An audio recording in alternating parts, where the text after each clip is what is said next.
Mesdames, Messieurs, bonjour à tous, excellent dimanche, bienvenue sur Canal, bienvenue dans la matinale, bienvenue chez vous. Et ce matin, on se retrouve avec l'équipe du dimanche, ils sont nombreux d'ailleurs, cette équipe du dimanche. Il y aura qui? Il y aura Myriam qui nous parle de la première édition, attention, première édition du festival de l'oiseau et de la nature. Ça se passe à Cléa, dans la wilaya de Tipaza. Ça tombe très bien, on en parlera ce matin avec Karim Belhoul, qui sera son invité aussi. Alors, en parlant de nature, on va parler de la protection des forêts. On va revenir sur une campagne pour planter des arbres aussi, vous le savez. C'est la bonne période en plus avec Iman Saïdi, qui est conservatrice à la direction générale des forêts, et Houria Cheouchi, qui est présidente directrice générale de l'entreprise régionale de génie rural d'Urdura. Ça s'appelle ERGR d'Urdura. On en parle ce matin avec nos deux premiers invités. D'ailleurs, c'est elles qui vont ouvrir le bal. Et tout à l'heure, ce sera la grande équipe qui sera là. Siam Knouch pour ces fameux contes, Maya Gouini aussi qui sera sur ce plateau pour parler loisirs et jeunesse ici.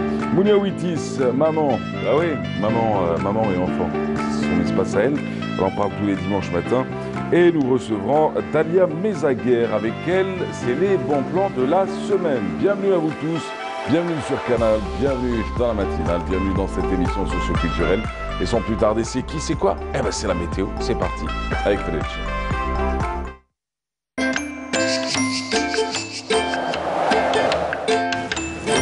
La météo vous est présentée par Mobilis. Mobilis, Aynama Kuntum. Et la météo de ce matin, c'est avec vous, Frédéric. Bonjour. Bonjour, Abou Mahrez. Ravi de vous retrouver. Et merci. Excellente matinée à tous ceux qui nous regardent ce matin. Ravi de vous retrouver aussi. Eh bien, aujourd'hui, le temps va changer. En effet, Météo Algérie prévoit le retour des passages nuageux par l'ouest. Il a beaucoup plu hier sur la partie sud, plus précisément vers le Hogar, le Tassili. Nous avons eu de fortes pluies, parfois accompagnées d'orages. Aujourd'hui, on attend le retour des nuages par l'ouest. Le temps sera nuageux dès le matin vers l'ouest. Les nuages sont déjà là, ils vont gagner du terrain, ils vont se déplacer vers le centre, puis à l'est au fil des heures. Sur la partie sud, prévoyez un temps variable avec le maintien d'une activité pluvio-orageuse vers l'extrême sud, le Hogar, le Tassili, le Sahara oriental, le Sahara central. Ailleurs, le soleil s'imposera généreusement. Les températures, les voici. À l'avant de la perturbation, le temps sera chaud avec 35 degrés cet après-midi à Alger. Il fera 34 aussi à Tizi Ouzou, 24 pour Dulfa, 29 Sétif, 33 à Annaba Skikda, 24 aussi à Betna El Beyat, c'est le minimum, 25 pour Guelma, Kilmsen, 23 à Oran. Ça va baisser en revanche à l'ouest. Et puis sur la partie sud, prévoyez 30 à Béchar, Biskra. Il fera 29 à Gherdaya, 34 à Dar Ain Salah, 35 Tindouf, 25 seulement pour le Hogar et le Tassili, et un maximum de 39 degrés à Bourg-Bedji Mkhtar et Angeza. Place ce matin au continent européen. Aujourd'hui, le temps sera mitigé, mais le soleil l'emportera généreusement vers l'est. Grand soleil de Berlin, Prague jusqu'à Budapest, Varsovie. Un temps couvert aujourd'hui à Athènes, pluvieux aussi à Bucarest, Marseille, Bordeaux, Paris. Le soleil se montrera très généreux aussi dès le matin à Dublin, à Londres, à Madrid, à Lisbonne. Côté température, 13 degrés à Madrid, Copenhague, Londres, et c'est le minimum aujourd'hui. Plutôt 11 degrés, c'est le minimum aujourd'hui en Europe.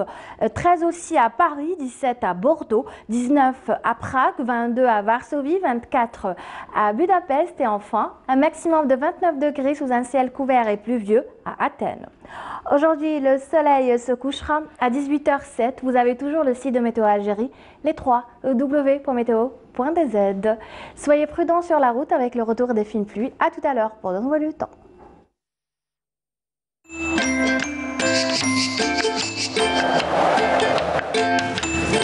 La météo vous est présentée par Mobilis. Mobilis, Aynama Kuntum. Voilà, vous l'aurez compris, retour des pluies à partir d'aujourd'hui. Des pluies qu'on attendait depuis un moment déjà, elles sont de retour, elles sont annoncées par Météo Algérie. Plus d'infos à midi, toujours avec vous. Avec plaisir. Merci beaucoup. Allez, nous on va écouter qui? Rabah Hasma, ça vous dit ou pas? Rabah Hasma. Excellente matinée à vous tous. Voilà, c'était Rabah Hasma. Quelle est la chanson la plus connue de Rabah Hasma? Allez, je vous donne 1, 2, 3, 1, 2, 3, 3, 2, 1, 1, 2, 3. Pardon? Inès. Exact. Oui. Vous connaissez Rabah Hasma? Oui, bien sûr. Non, Il est connu. Non, Non, il n'y a pas de souci. Non, je suis sûre que si vous entendez une de ces chansons, vous allez dire ah oui, ça y est, je connais. Ouais. Alors, Rabah Asma ce matin, c'est le moment de malaise ce matin. Allez, Rabah Asma ce matin sur Canal, excellente matinée, bienvenue à vous. Pour ceux qui viendraient tout juste de nous rejoindre. Bonjour Myriam. Bonjour Mahrez. Bienvenue. Merci. Le jujube aujourd'hui. Non, pas le jujube. Non, pas le jujube. La semaine prochaine, le jujube. Aujourd'hui, c'est l'aloe vera. Ah bah oui. Eh oui. La plante miracle que tout le monde doit avoir à sa fenêtre ou à son balcon. Et oui. Pour quel usage? On va en parler dans quelques instants. Exactement. Nous avons Karim Belhoul, bienvenue. Bonjour Mahrez, enchanté. Alors vous êtes installé entre la France et l'Algérie, le sud de la France. Vous êtes entre Nice et le pays de vos origines, enfin Alger, votre pays à vous, Alger tout court. Alors du coup, vous êtes éleveur, ça vaudrait le dire, hein, vous êtes éleveur professionnel. Vous êtes signataire même dans un club depuis 17 ans. Oui. Depuis 17 ans, vous élevez plusieurs espèces. Alors vous allez nous raconter ça dans quelques instants. Vous avez déjà rencontré des éleveurs ou pas, vous? Les éleveurs, alors j'ai rencontré des éleveurs de chiens. De chiens bergers, tout ce qui sont. C'est un autre monde. Ah, c'est un autre monde, ouais. Ah oui, c'est un autre monde, on va en parler dans quelques instants, mais c'est vrai que c'est bien, on va en parler. Vous êtes forgeron de formation, hein? Exact. Et de métier. Hein. Ah, c'est pas mal ça. De père au grand-père. C'est chouette. Ah ouais, Forgeron de métier, ouais. Forgeron de métier. Forgeron, c'est un bon métier. C'est pas, oui. ouais, c'est de l'art. C'est un métier qui est en train de disparaître, il n'y a pas beaucoup de forgerons en ce moment.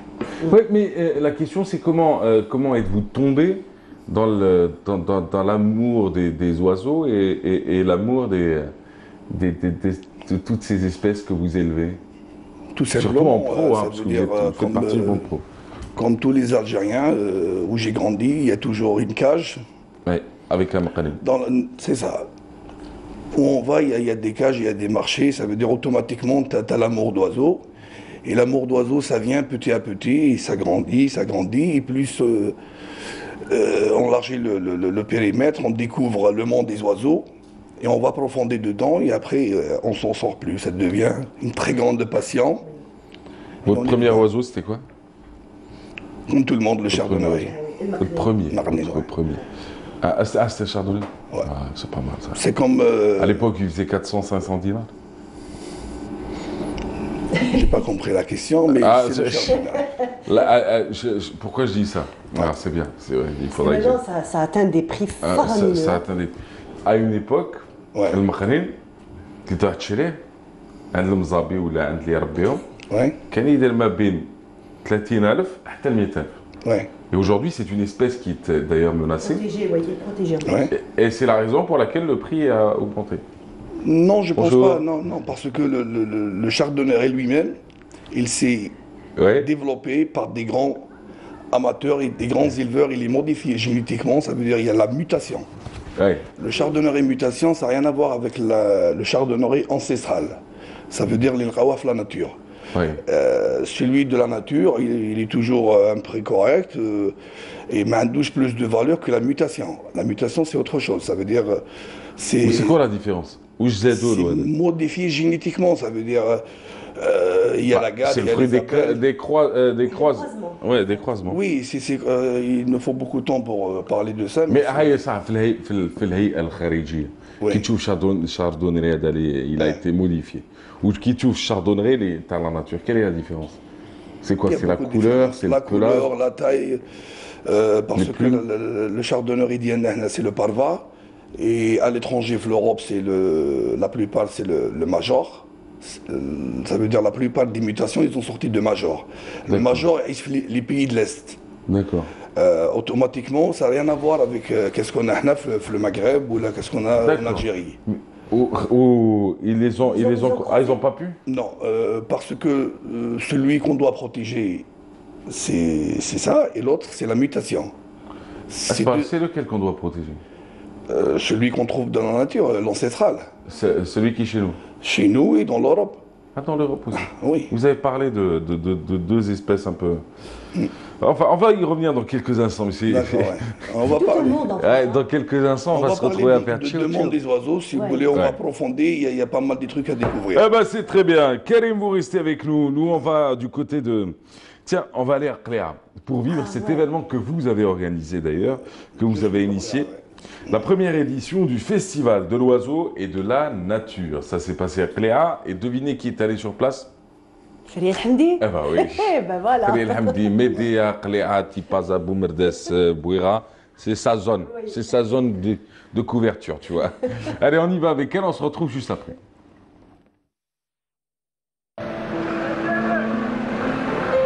C'est à la bibliothèque municipale de Koléa, à quelques kilomètres du chef-lieu de la wilaya de Tipaza, que se tient la première édition du Festival de l'Oiseau et la Nature. Le Festival de l'Oiseau et la Nature est une manifestation culturelle et scientifique dont l'objectif est de sensibiliser le public à la protection des espèces et la préservation des espaces. يقول توجور غرام تاع تربيه الطيور هو غرام هوايه. دخلنا على الطيور هذه الطير هذا اللي هو الكناري. الكناري هو في الاصل يتقسم الى زوج فئات. كاين كناري اللون اللي يعني كناري اللي يكون التحكيم تاعو من على حسب اللون تاعو، وكاين كناري الشكل.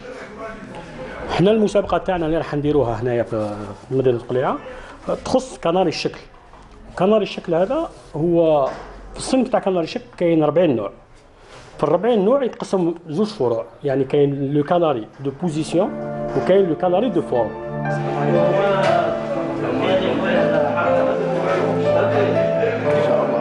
Cette première édition a été marquée par la participation des éleveurs ayant concouru avec 200 oiseaux, à savoir les canaris de posture, les canaris de couleur. Les éleveurs engagés dans cette compétition sont venus des 4 coins de l'Algérie. Ça fait plus de 40 ans. Oui. Depuis que j'avais 7 ans. Voilà, j'ai commencé à élever les canaris. Bah, j'ai arrêté, vous pouvez dire, il y a 8 ans à Agda parce que j'avais mon frère, il avait une allergie. Il y a des gens qui sont allergiques au pied. Après, j'ai repris. Voilà, petit à petit.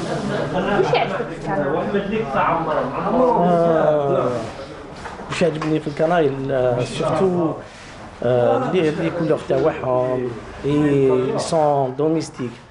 Et en plus, il faut vivre ça pour comprendre. احنا هوايه هذه اللي جمعتنا هنا في الجمعيه هذه وحبنا للطائر الكبير هذا هي اللي خلانا نديروا جمعيه ونسيو نعاودوا نردوا للطبيعه ونحافظوا عليه ونواسيوه. وعشقنا للكناري ديناه من واحد لواحد من الجمعيه ولا من الناس اللي سبقتنا. كيما انا مربي الكناري رازا ومربي الكناري كلوستر باش تشوفوا. تعتني به يعني كيفاش راك متهلي فيه؟ احكي لنا شويه. شوفي باش نتهلاو في الطير احنا لازم تبذل مجهود، سيما احنا سيرتو انسان اللي عنده عمل يومي كيما انا موظف عمومي عادي. تقريبا نقدر نقول لك حتى الاهل تاعي في الدار يعاونوني باش نلحقوا نتهلاو في الزاوج، يعني باش نجوزوا لا سيزون تاعو وكوبلومون ديالو ودريساج ديالو، يعني ما تقدرش انسان يكون وحده لاخر، نبذلوا مجهود معاه. C'est bien lui, Karim Belhoul, ornithologue et organisateur de ce festival, nous parle de son histoire d'amour avec ses canaris. Le départ كان بلا فيل اللي زدت فيها مقلعه، عائله معناتها معروفين في تربيه الطيور. Avec le temps طلعت l'étranger كبرت الهوايه، la passion elle s'est grandie en fonction de l'entourage اللي عشت فيها. Et avec le temps et avec des années d'expérience تعلمت باللي le monde des oiseaux كبير. Il est tellement كبير il est énorme. حنا وني هنا ترو ليميتي معناتها نعرفوا مقنين كناري سي بون. Avec le temps تعلمت معاهم beaucoup de choses. شفتهم باللي في le monde ornithologique et côté de protection de l'oiseau, faune et la fleur, ils sont très avancés par rapport حنا هنايا. J'ai vu aussi nos voisins. Les Marocains et les Tunisiens, ils ont commencé il y a 5 ans en arrière de faire des expos, de réveiller les gens, passer le message à travers des salons. D'être Nilghera al-Bled, comme je suis jazairi, je voulais participer et je veux bleder que ce soit le monde ornithologique, Nilo de Nahda, on a le Jazair à travers le monde des oiseaux. Le canari est un oiseau de la famille des passereaux. Son élevage est très facile et il s'apprivoise bien. Il est aujourd'hui très répandu en tant qu'animal de compagnie. Très intelligent, son espérance de vie est de 10 à 15 ans. Il existe en réalité des dizaines de variétés de ce petit passereau que l'on regroupe en 3 catégories. Les canaris de couleur, les canaris de chant, les canaris de forme et de posture.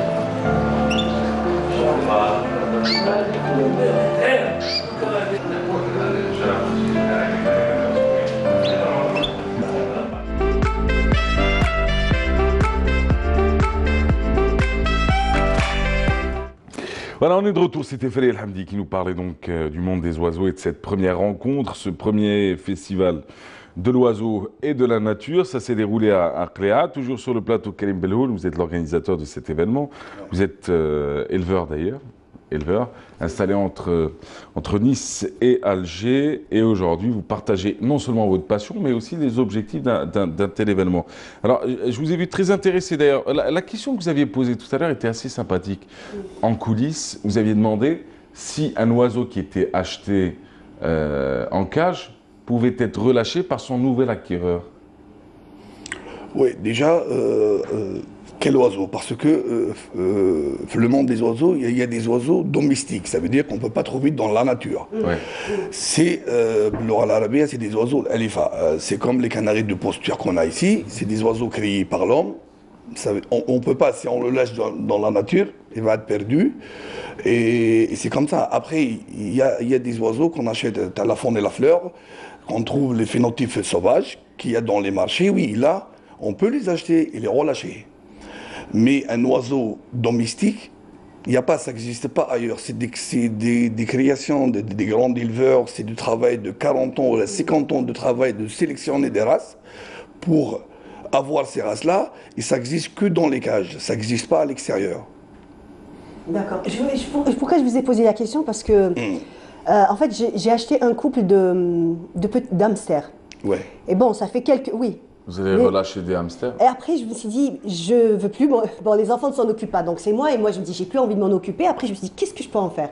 En fait, rien mis à part les rendre là où j'ai acheté, parce qu'il n'y a pas moyen qu'ils ne peuvent pas vivre ni dans la nature.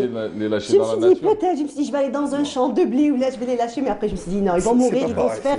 En fait, ils vont se faire manger du moment où ils sont sortis de la cage. C'est comme acheter un caniche et se dire, je vais le lâcher dans la forêt. Voilà. Non, c'est pas pareil. C'est pas pareil, bien sûr que c'est pas pareil, mais...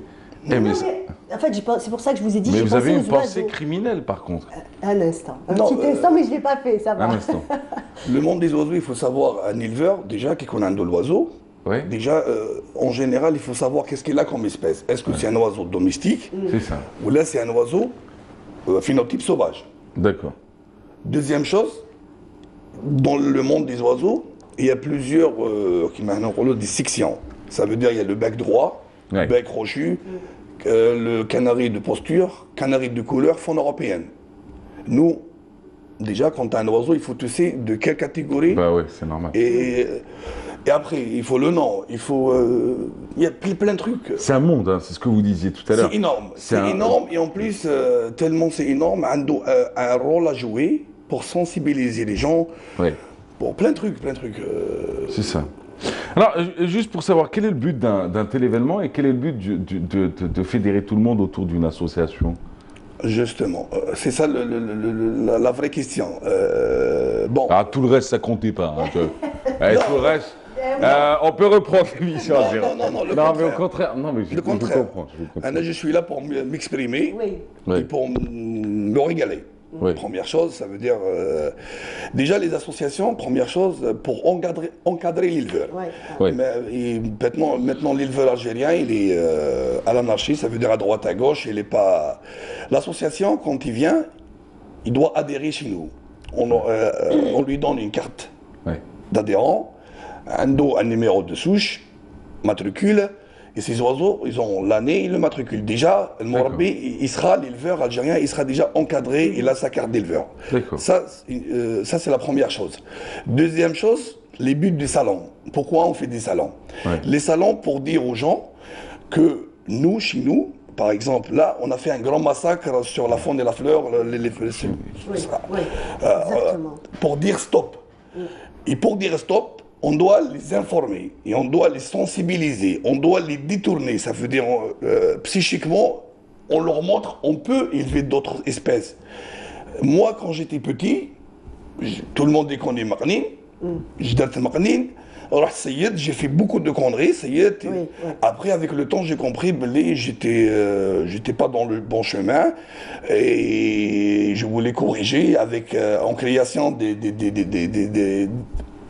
des associations comme ça pour dire aux gens, la faune et la fleur, ça veut dire les oiseaux phénotypes sauvages, on doit les protéger et on doit braquer sur les oiseaux domestiques. C'est ça. Il faut faire la part des choses et laisser ouvrir la cage aux oiseaux. Pierre Perret n'avait pas chanté ça pour rien. Ça veut dire on fait un double rôle.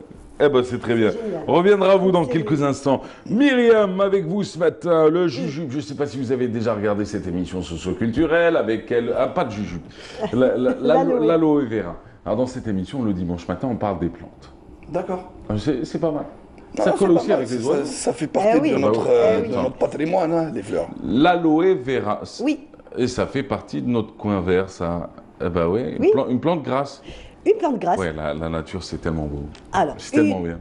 Vous avez un oiseau ou pas? Non. Non. Non, justement, en fait, pourquoi ça m'intéressait énormément? Parce que, bon, j'ai toujours été contre les gens qui ont des oiseaux en cage. Je me suis dit, non, un oiseau, c'est fait pour voler et tout. Alors, mais en fait, comme ça, je trouve que c'est une bonne idée parce que même si je me décide, par exemple, un jour, je l'achèterai sans remords parce que je sais que c'est une espèce domestiquée, voilà. Donc ça, oui, c'est bien. En fait, comme ça, maintenant, les gens ils peuvent choisir le chemin. Mais ça vit pas longtemps. Ça vit combien? Je ne sais pas combien ça vit. Ça vit combien un oiseau? Ça vit 5 ans, 6 ans, 8 ans, 10 ans, en fonction de l'éleveur, en fonction comment l'espèce est... Non, il y en a qui vivent très longtemps. Oui, en plus, ça demande ça demande de l'entretien, un oiseau. Déjà, avant tout, il faut que tu sois passionné et aimé. Exactement. Il ne faut pas le faire commercial. Oui. Et c'est comme elle, tu es passionnée par l'aloe vera ce matin. Je suis passionnée par toutes les plantes. Donc aujourd'hui, pourquoi je vous parle de l'aloe vera? Parce que, en fait, c'est une plante merveilleuse, miraculeuse, donc vraiment qu'on peut utiliser pratiquement dans tous les domaines. Alors non content, alors elle est excellente pour les usages extérieurs, c'est-à-dire pour la peau, pour les masques, pour les cheveux, on peut l'utiliser comme démaquillant et c'est bon aussi à manger. On peut même manger l'aloe vera. Donc le gel est comestible. Tout simplement, alors on peut le manger nature, on peut le mélanger à des yaourts. Et il y a plein de recettes. Donc vous pouvez aller sur quelques sites internet, vous trouverez des blogueuses qui peuvent vous donner des recettes extraordinaires. Des blogueuses. Oui, le monde a changé. Hein. Mais le monde a changé, oui. C'est bien. Non, le monde n'a pas changé. C'est nos habitudes de consommation qui ont changé. Moi, j'irais dire sur Séville, quoi, pour savoir comment transformer l'aloe vera en quelque chose de commercial. J'arrive pas à aller voir une blogueuse. Non, sinon, il y en a qui sont vraiment... c'est leur boulot. Non, mais vous êtes en train de galvauder la science, madame. Mais non, si vous êtes en train de clochardiser la science, c'est le statut du scientifique. Je parle de recettes, Mahrez. Vous parlez de... Oui. Mais pourquoi vous dites blogueuse? Pourquoi vous ne dites pas les chefs cuisiniers ou les spécialistes en cuisine ou les... Attends, je t'ai dit, mais tout dépend de qu'est-ce que tu as envie de faire, Mahrez. Maintenant, peut-être une recette de cuisine, effectivement, tu vas aller voir un grand chef cuisinier qui te donnera une bonne recette, mais après, si on veut des petites recettes de maison, comment faire des petits masques, des petits trucs comme ça, en plus, surtout des gens où c'est vraiment une plante qui pousse chez eux, une plante endémique. Il faut savoir qu'ici, chez nous, c'est pas une plante endémique. Elle est bien entendu arrivée avec l'arrivée des conquistadors en Amérique du Sud, ensuite elle a conquis l'Europe, petit à petit elle est arrivée vers nous. C'est quand même, je ne vais pas dire qu'on la découvre, mais on la découvre. Donc on ne la connaissait pas si bien que ça, mais l'intérêt c'est de l'avoir à la maison. Moi c'est ça, mon but principal, c'est que vous pouvez... Elle éloigne les moustiques ou pas? Voilà. Elle éloigne les moustiques ou pas? Non, elle n'éloigne pas les moustiques. Tu n'éloigneras pas les moustiques. Oh là là. Prends carrément du basilic, du citron, tu te frottes avec du citron, ça éloigne. J'ai pas envie de me frotter, j'ai envie qu'il n'y en ait pas tout court. Pour qu'il n'y en ait pas tout court, produit chimique. Produit chimique. Eh oui, non. Bon, on dit que le basilic, ça éloigne, mais bon, ça les éloignera juste un peu, mais pas, surtout en ce moment. Vraiment, ils sont coriaces, ils sont tenaces. Ils passent même sous les, on va dire, sous les pattes, sous les portes, bref. C'est affreux. Oui. Tu te fais piquer? Et moi, j'ai de la chance, en fait, ils me piquent pas, les moustiques. Sérieux? Ah ouais, je te promets, Ah, on vous est aimez bien. 5-6 personnes, ils se font manger. Moi, non, je sais pas pourquoi. Ils m'aiment pas étant mes pour moi. Alors, du Donc, coup, alors, d'accord, on a compris. voilà, l'aloe Vous allez vera. voir sur Internet, vous allez chercher les Non, spécialistes qui non, vont vous oui. montrer comment on transforme ça. Exactement. Ah, pas de Parce qu'on problème. peut faire plein de choses. J'ai même vu des gens qui réussissent à faire des shampoings juste avec le gel d'aloe vera. Des petites astuces. Vous, alors moi, vous pouvez l'avoir d'abord sur votre balcon. Pourquoi? Parce que c'est une plante qui pousse facilement, Mahrez. C'est exactement, c'est très joli, c'est facile d'entretien. Donc on peut surtout l'utiliser dans tout. Alors Et ça pour ne les demande brûlures, pas, beaucoup c'est d'eau. magnifique. Donc au cas où vous Ah vous oui. brûlez, vous prenez une aloe vera, vous la tranchez, vous prenez le gel, vous le mettez sur la brûlure. C'est instantané. calme, hein. Ah oui, c'est vraiment Ah, ça apaise, quoi. instantané. Tout à fait. Donc, vous Et la elle trouvez. s'adapte à notre climat rapidement. Exactement. Et ça ne demande pas beaucoup d'eau. Par contre, petite chose à savoir, Ouais. ne jamais acheter une aloe vera comme ça au hasard.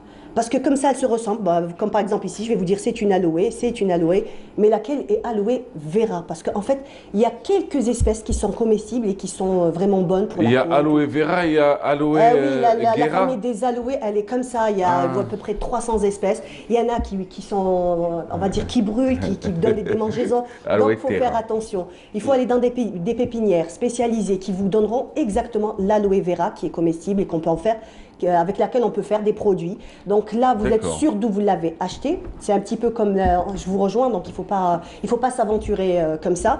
Donc aussi, si vous l'achetez, allez, on va dire que vous vous êtes arrêté, vous l'avez trouvé pas cher, vous l'avez acheté. Si vous voulez l'utiliser, il faut d'abord la tester, Mahrez. Ne jamais directement la mettre sur le visage. Donc la couper, la mettre là sur le, on va dire, sur le bras, ouais. voilà, sur Ouais. le bras, donc pas sur ce côté, sur celui-là parce qu'il est plus sensible, Ah ouais. et vous attendez une demi-heure. Si vous voyez qu'il n'y a pas de rougeur, qu'il n'y a pas d'effet, là après vous pouvez vous C'est pas mettre. contrefaçon, c'est la vraie. Exactement.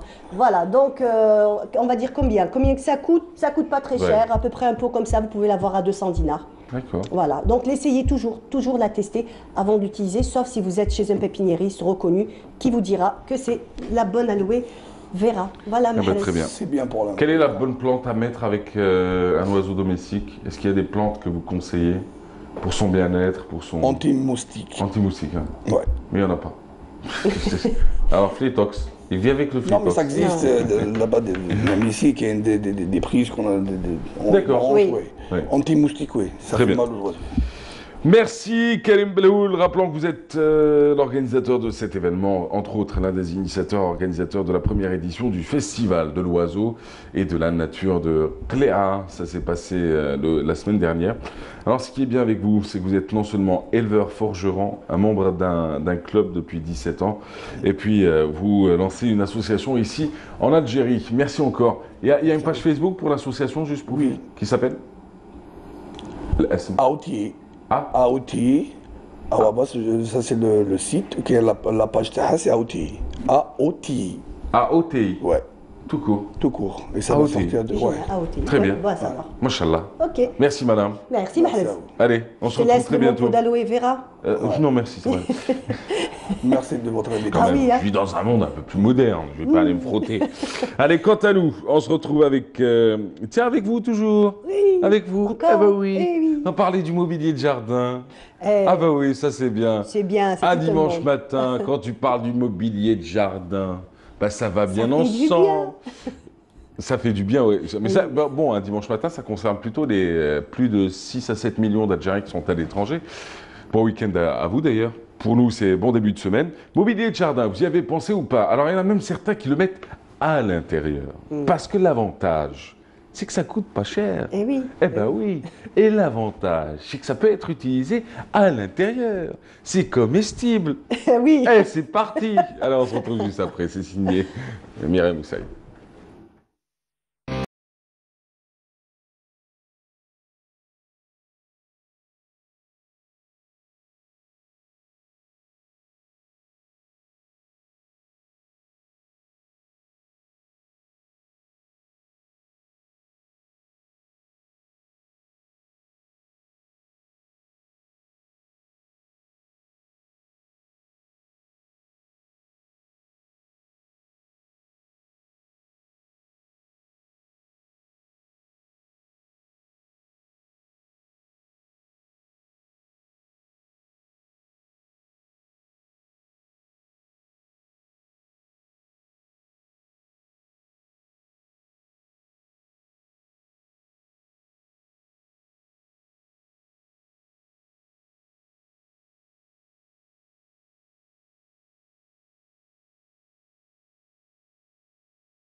des figurines donneront de la fantaisie et de la poésie et feront rêver tous les petits-enfants qui visiteront votre espace. Et votre jardin se transformera en conte de fées.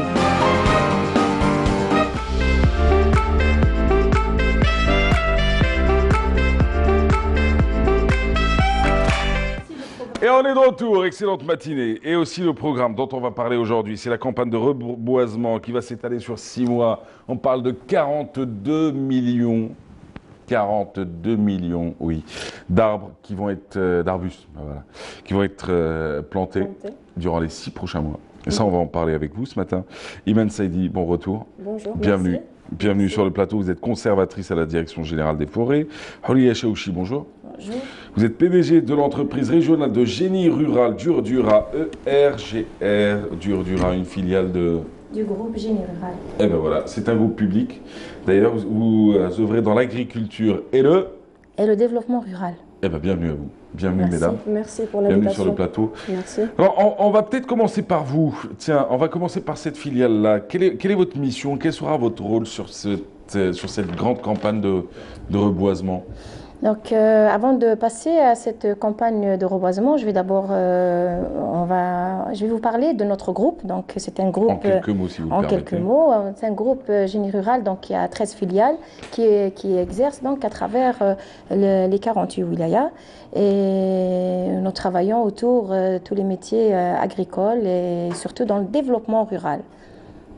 Et alors, si on devait développer, ça donne quoi concrètement? Donc, on travaille dans les ouvertures des pistes, dans l'aménagement, les aménagements de pistes et surtout donc, tout ce qui est travaux forestiers et plantations à travers nos pépinières. Vous existez depuis quand? Alors, c'est un groupe qui existe depuis 40 ans d'expérience. Ouais. Et qui est active au niveau des 48 wilayas. Et vous, vous occupez de quelle région?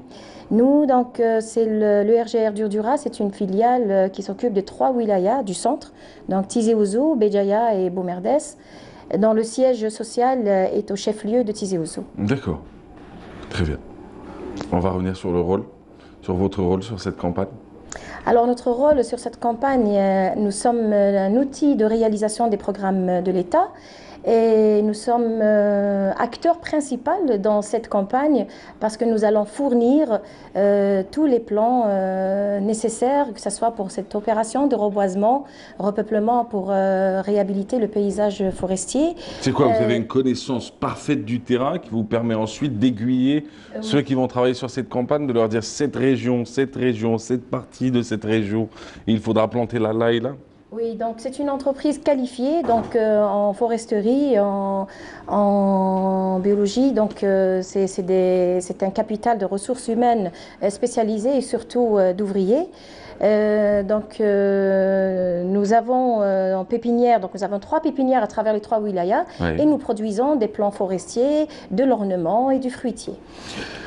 On va replanter quoi au juste? Quelles espèces? Donc, plusieurs espèces seront prévues. Donc, je vais vous parler de la campagne de reboisement et de plantation. Donc, cette campagne a lieu chaque année. Donc, non, mais attendez. Oui. Je n'ai pas compris aujourd'hui. Je pose une question, alors chacune choisit la question qu'elle veut. On y arrive. Non? Oui, mais je sais pas. Je me suis. J'adore. Tu poses une question. Bon, alors, moi, j'ai choisi ma question aujourd'hui. Si tu me permets, je vais aller sur autre chose. Alors, du coup, très bien. On va commencer par le BAP. J'adore. Sinon, il faudrait bien... Sinon, à chaud. Sinon, on va vous lancer directement. Il y a une grande campagne de grande envergure de plantation qui est sur 3 accès.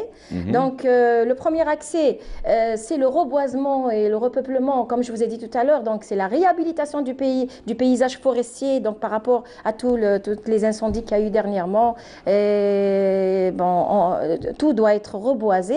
Donc, c'est un programme vraiment très important. Et puis, il y a le deuxième axe, c'est la relance du barrage vert.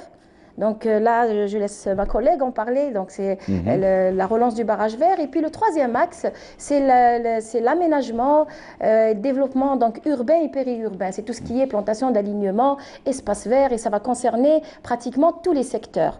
Donc que ce soit en chef-lieu des communes, que ce soit les établissements scolaires, universitaires. Autrement dit, l'aménagement des espaces verts tout court. On va revenir dans quelques instants sur la relation entre cette campagne de reboisement et ce qu'elle peut apporter à la femme rurale, ce qu'elle peut apporter sur le plan économique au monde rural, à ceux qui sont dans cette partie définie, en tout cas géographiquement. On va en parler dans quelques instants. Tiens, on va revenir sur la question, si vous le souhaitez, chère madame. Chère madame, dans quel cadre entre cette campagne de reboisement? Donc, je rajoute à ce qu'a dit ma collègue, donc cette campagne de plantation et de reboisement qui a déjà commencé le 1er octobre avec le coup d'envoi donné par Monsieur le ministre. Elle va s'étaler jusqu'au mois de mars en coïncidant avec la journée internationale des forêts. Donc, c'est une campagne de plantation et de reboisement sous le slogan « Un arbre pour un citoyen ». Donc, il y aura plusieurs opérations de plantation et de reboisement afin de repeupler et de reconstituer ce qui a été détruit par les incendies, ce qui a été peut-être détruit par les catastrophes. Donc tout cela rentre dans le cadre de repeupler et de reboiser les espaces qui ont été détruits par les incendies, et aussi d'autres opérations d'embellissement paysager à travers les forêts et bois urbains. Voilà. 42 millions pour 42 millions d'Algériens. Voilà, donc il y aura donc le slogan 42 000, plutôt un arbre pour un citoyen à travers cette grande opération.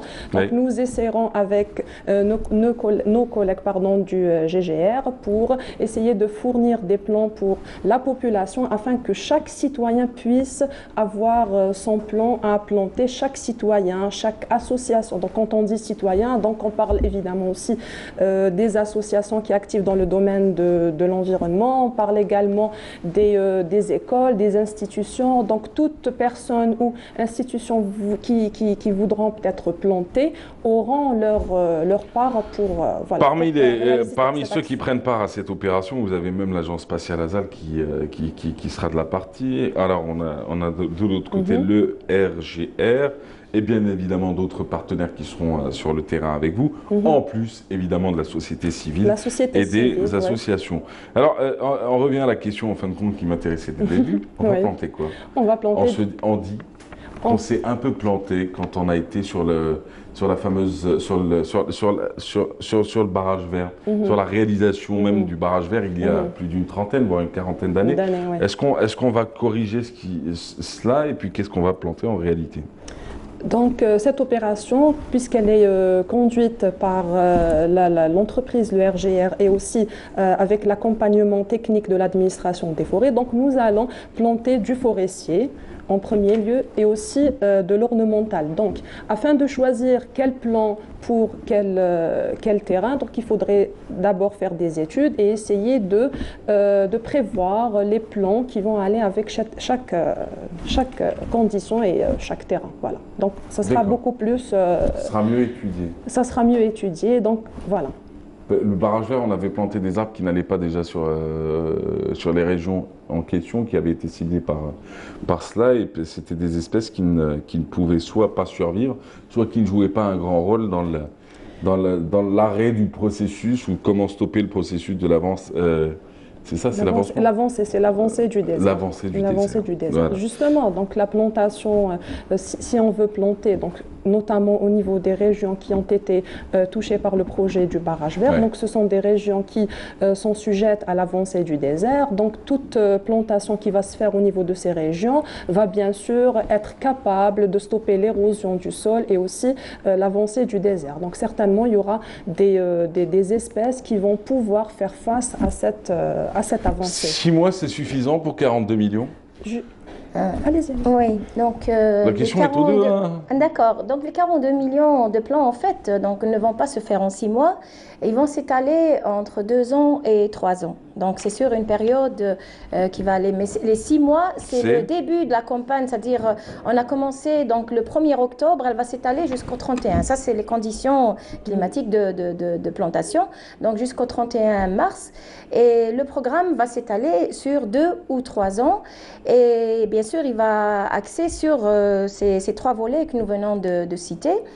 Si je reviens donc par rapport vous avez parlé des espèces, puisque vous voulez savoir quelle espèce et comment on va planter. On a compris que cette fois-ci, ça allait être étudié, mais il y avait une autre question qui était plus ciblée vers vous, parce que certaines espèces qui ont été choisies, arganier, amandier et pistachier, entraient un peu dans le cadre de vos missions, c'est-à-dire qu'ils allaient être non seulement qu'ils allaient être plantés pour le but de reboiser déjà, pour la protection de l'environnement et des espèces, mais il y avait aussi un autre rôle que ces espèces devaient jouer auprès des femmes rurales et des zones rurales en général.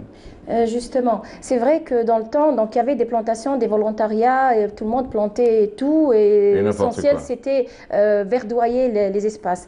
Mais là, donc ce grand programme, donc c'est vraiment un grand programme qui va s'étaler sur 3 ans, mais qui va toucher pratiquement pas mal de personnes et de secteurs. Donc, si on parle de l'aménagement des espaces verts, il y a un comité local, il y a des comités locaux qui sont installés au niveau de la wilaya, donc de chaque wilaya. C'est un dénombrement du comité interministériel. Donc, il y a des techniciens, des ingénieurs, des gens qui sont là. Ils vont tracer. Donc, il y a un schéma directeur pour justement orienter ces plantations. Et ce qui est intéressant, c'est que cette fois-ci, ça va se faire avec le citoyen, par le citoyen, pour le citoyen et avec le citoyen. Donc il y a la participation, d'ailleurs ils sont dans le comité local, toutes les associations et tous les gens qui œuvrent autour de la protection de l'environnement et la protection de nos arbres et de notre tissu végétal. D'accord. En fait, si vous permettez, M. Arabia, je rajoute à ce qu'a dit ma collègue, la particularité de l'opération cette année, c'est que la société civile sera un acteur très très important qui va prendre part à l'opération. Donc pourquoi? La société civile constitue un trait d'union entre l'administration des forêts et le citoyen.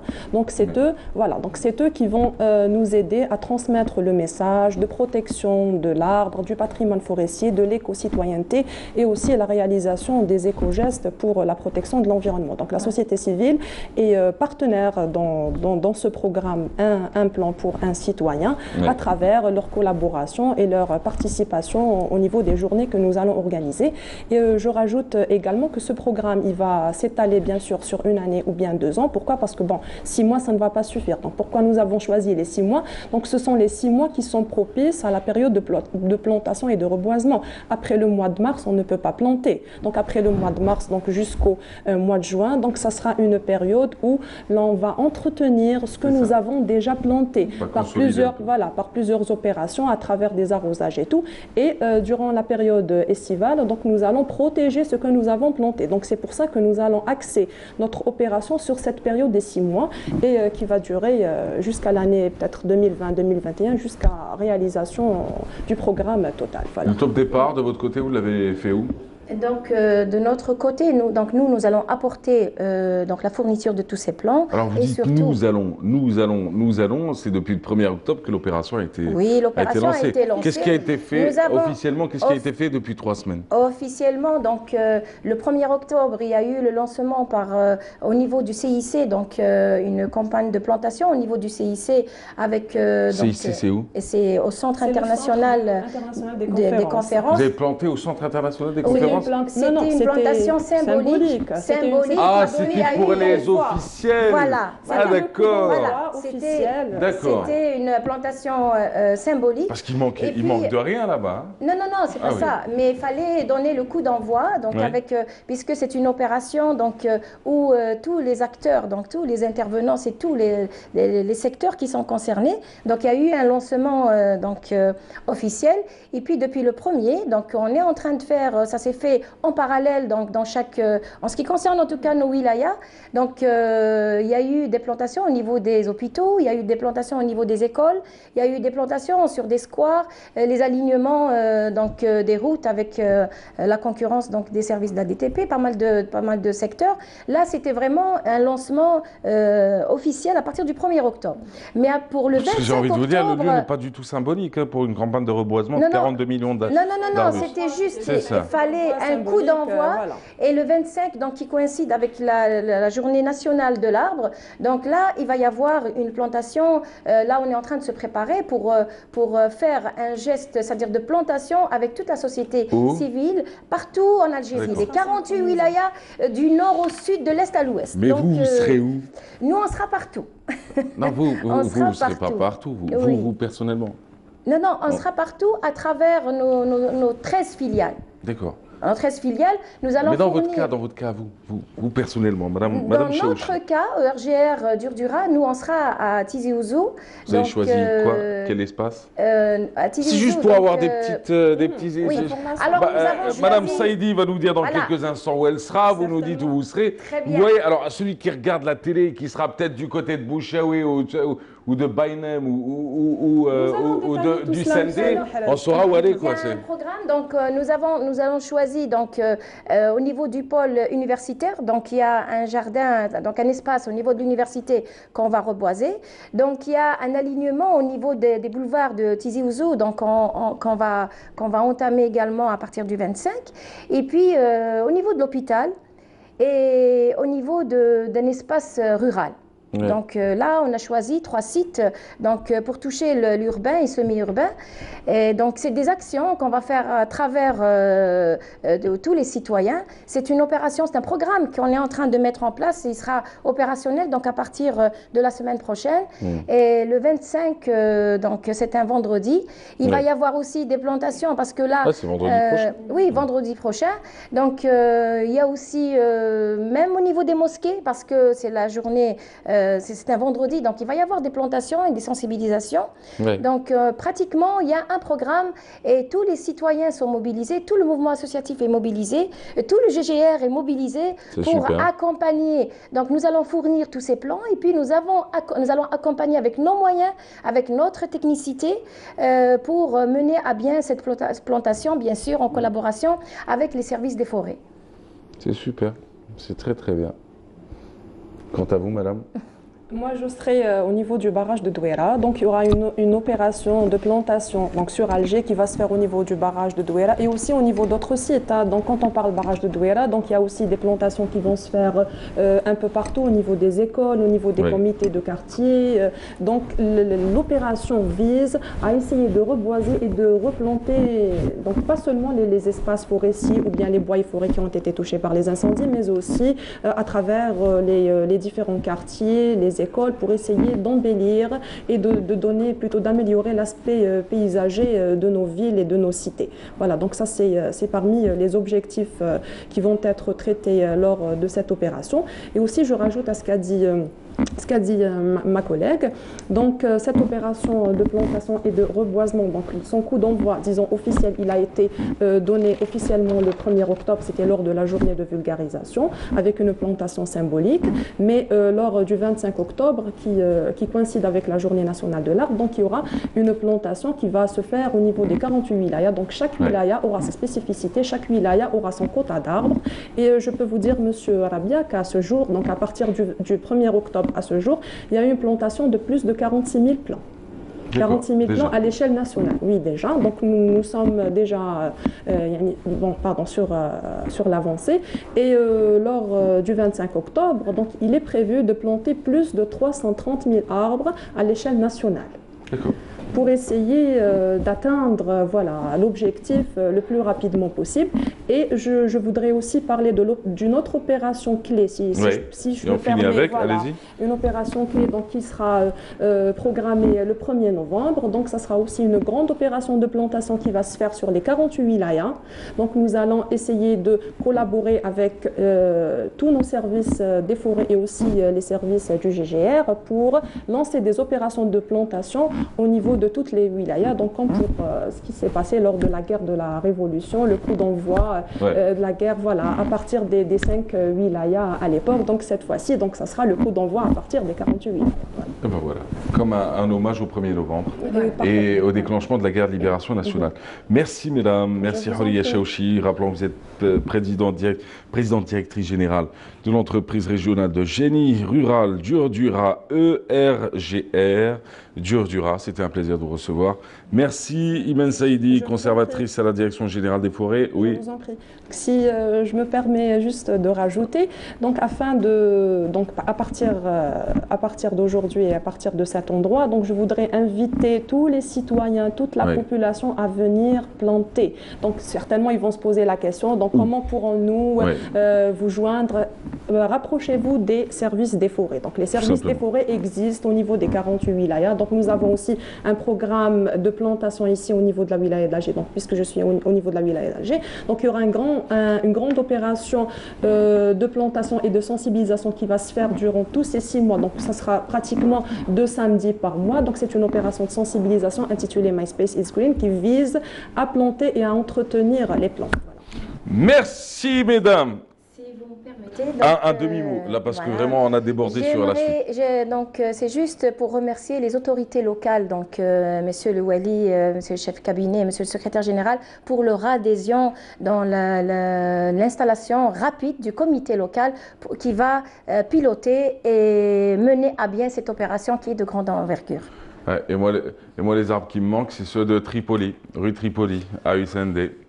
Donc il va falloir les inscrire. Voilà. Je les inscris, mais je sais où ils sont. C'est qu'ils les ont emmenés sur une aire d'autoroute quand tu rentres vers Kouba et Garidi. Ils ont pris les arbres de Tripoli, des centenaires qui racontaient une histoire pour les mettre dans un virage. Merci. Et tout va bien. Merci à tous. Allez, on va parler d'une fromagerie traditionnelle. Merci mesdames, merci à vous. Merci. Vous n'êtes nullement responsable de ce que je peux dire, de ce que je dis. Pas de souci. Ne vous inquiétez pas de ce côté-là.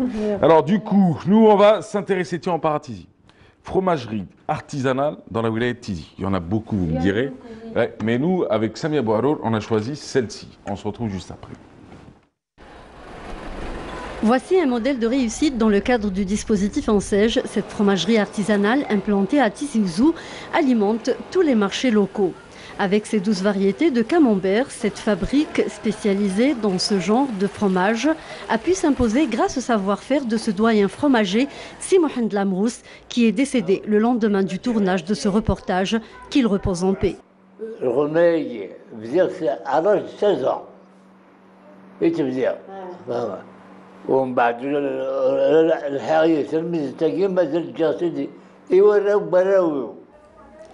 Si Mohamed Lamrous est parti, mais la relève est là. J'ai demandé un crédit en Ansège. Ils m'ont aidé, ils m'ont accompagné. J'ai remboursé des échéanciers, donc il me reste juste une dernière échéancier. La production du camembert ici se fait dans le respect total des aliments et d'hygiène phytosanitaire. Après la phase de la pasteurisation, il y a le halib là. Donc, là, c'est la salle maîtresse où là, tout se fait. Donc, on a la fermentation, l'emprésurage, après il y a le moulage. Donc, c'est la salle qu'on prépare toutes nos recettes. Donc, on a là plusieurs variétés. Donc, on fait de la légion sel, le brie, donc plusieurs variétés. Grâce à cette entreprise, 34 postes d'emploi ont été créés à Boukhalifa, dont la majorité sont des femmes. J'ai créé cet emploi juste pour encourager la femme, parce que les femmes ils font vraiment un excellent travail. La différence est énorme. Avant, je demandais tout le temps à mon mari de me donner de l'argent, il ne me donnait pas. Et maintenant, je travaille, alhamdoulilah, donc j'ai mon argent de poche. J'ai cherché le travail, je n'ai pas trouvé.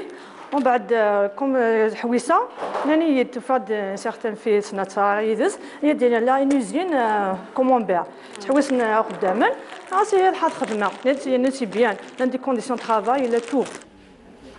Le secteur privé en Algérie, un maillon déterminant dans la diversification de l'économie nationale.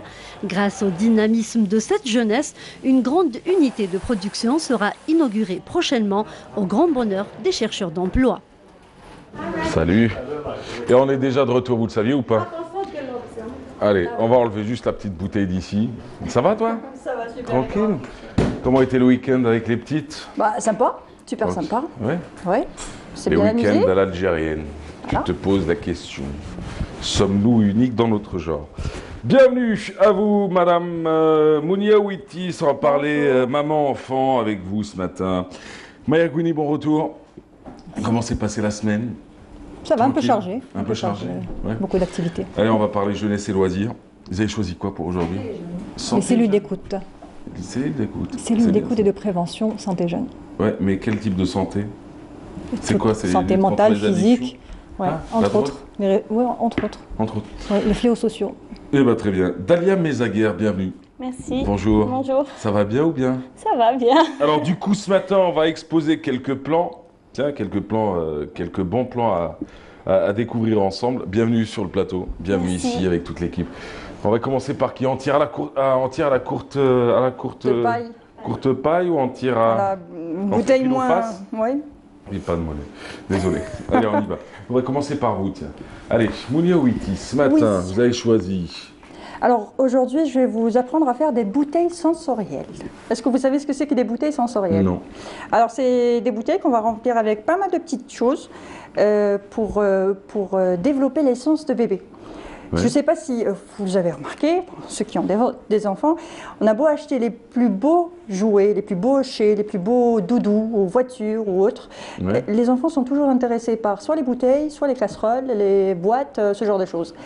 Donc aujourd'hui, on Et va dans essayer certains cas, les prises. les prises et les tournevis. Ouais. Chez mes filles, elles adorent ça. Vous adorez les prises et les tournevis? Exactement. Vous inquiétez sur la suite. Hein. C'est un CAP ou un CFPA qu'elles vont faire. Ensuite, Et ensuite, donc, je vais vous... beaucoup de gens n'ont pas compris ce que je viens de dire, mais je vous rassure, je me suis compris. Hein. C'est l'essentiel en même temps. J'ai appris à être heureux avec moi-même.